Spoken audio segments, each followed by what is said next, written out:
Welcome back, lovelies. It's MyLovelyRoots. I'm here with an update video on how I make my lace frontal wigs using hair sent out to me by QD Charming Hair Company.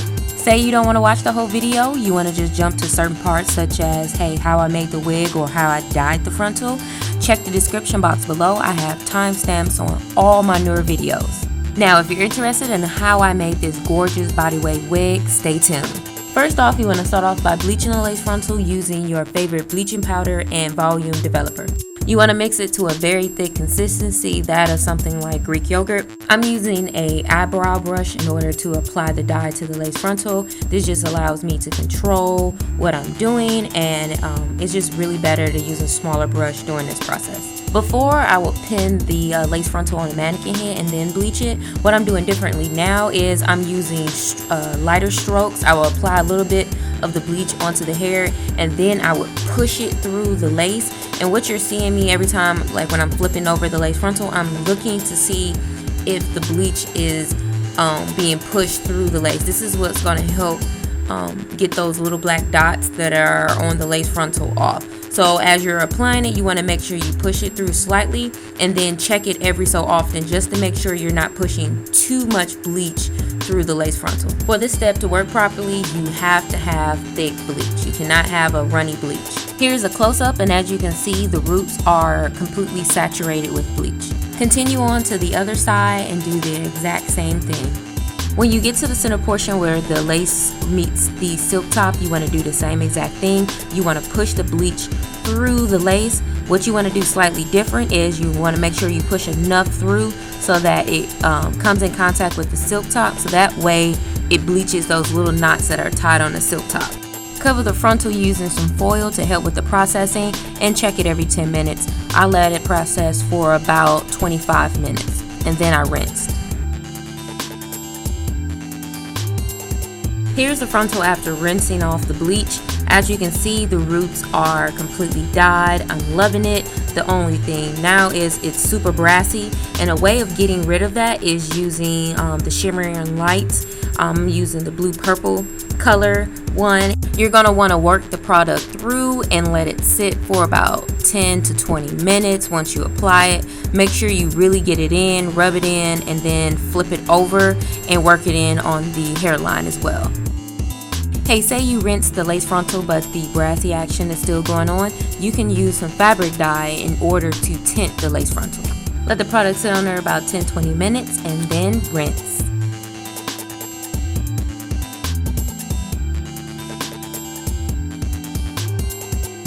Now for what you all been waiting for, here's the lace frontal itself. As you can see, the knots are completely bleached, and I customized the hairline, and as you can see, there's no brassiness and it looks very natural. I use T-pins in order to pin the frontal down before sewing. Before, I would take head measurements using a white pencil and all that jazz. But as I got more familiar with lace frontals and I customized my mannequin head where it's already the same size as my own head, it makes it much more easier to just take the frontal with the wig cap and pin it down to start just making my wig. Using this alligator clip I just picked up recently, which I love, I'm using it to clip the hair out of the way so I can start the sewing process, and I'm using a C-shaped needle. You want to start off by creating a few knots, and you do this by taking the tail end of the thread, wrapping it around the needle and pulling it through, and I just do a few of those and then I start the stitching process. The stitch pattern I use is very universal. You pretty much see it all over YouTube. What you're going to do is when you start stitching, you're going to stick the needle through, and through the loop that's caused by that, you're just going to take the needle right through the loop every single time. So that's what's going to keep your stitching neat and also uniformed, and what's really going to give you that necessary foundation which is going to be needed when you're sewing down the frontal. Here's a close-up of how I stitched the lace frontal down on the sides. I pulled out a few baby hairs and I just went straight across, and then I started to just continued on the back side of the frontal.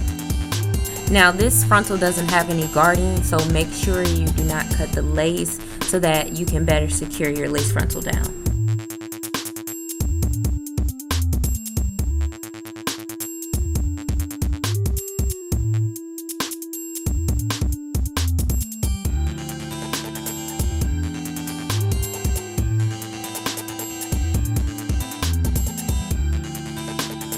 So now I'm completely done sewing down the lace frontal onto the cap. I really like how the lace frontal is laying, super flat, there's no bumps. So I'm going to continue on with cutting the thread and sewing on the bundle, starting from the back. Here are the bundles. They've been shampooed and conditioned and left to air dry for the last 2 days. And I'm just breaking my fingers through, and as you can see, they have a very loose wave pattern. So sometimes when you're sewing on tracks onto any type of cap, the end portion of the track sometimes slips off. So what I'm doing is I secure the track with the thread first, and then I start the sewing process on the actual cap.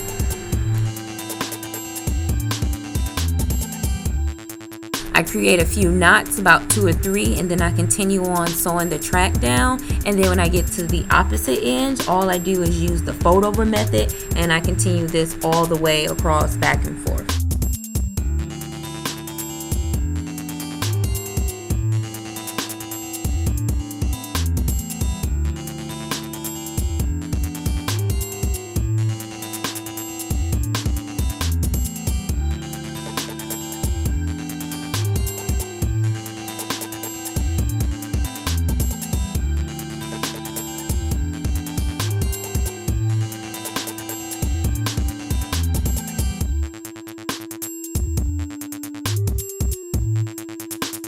I'm about a quarter done, and as you can see, I've curved the tracks.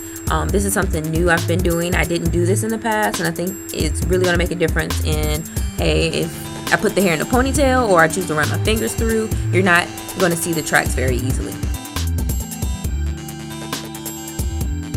Now, with only being sent 2 bundles, I had to pull a miracle because I don't have that much hair, and I didn't want to run out of hair, and I also didn't want to use any other hair from my hair box. So what I did, I put a lot of spacing, at least an inch worth of spacing in between the tracks in order to get the hair to last a little bit longer. And as you can see, the hair is very full, so you can't immediately just see to the netting. So it's been working out pretty good. Now this is as far as I got with just 1 bundle of hair with the 1 inch spacing in between the tracks. I got 1 more bundle to go. So going by how much I got done with the first bundle, I think I have enough in order to finish off the wig.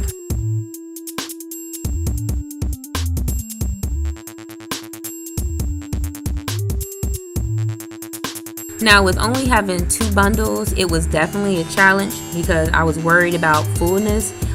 Say, hey, if the wind blows, you can see my tracks pretty much. So I was really worried about that.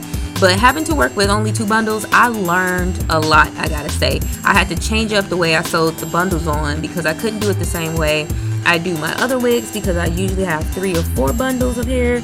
So working with this, making this wig, I definitely learned a lot. And at the end, the wig did come out very full and very flat. So I was highly surprised at how full the wig came out at the end.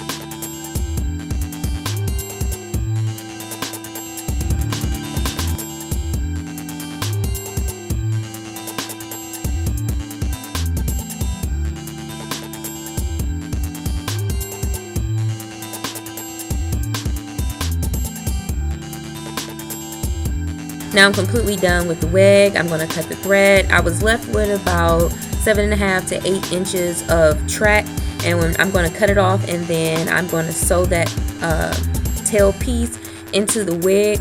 One of the reasons why I did not panic when I was sent the 2 bundles alone is because in the future you can always just go in those 1 inch spacings and just sew tracks into them. So if you're worried about, hey, running out of hair, use the 1 inch spacing, and then later on when you buy some more hair, cut pieces of track off and sew it into the 1 inch spacings.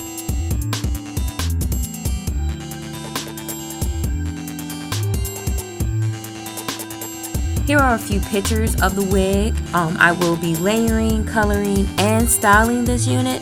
So don't forget, comment, rate, and subscribe for all those videos. And until next time.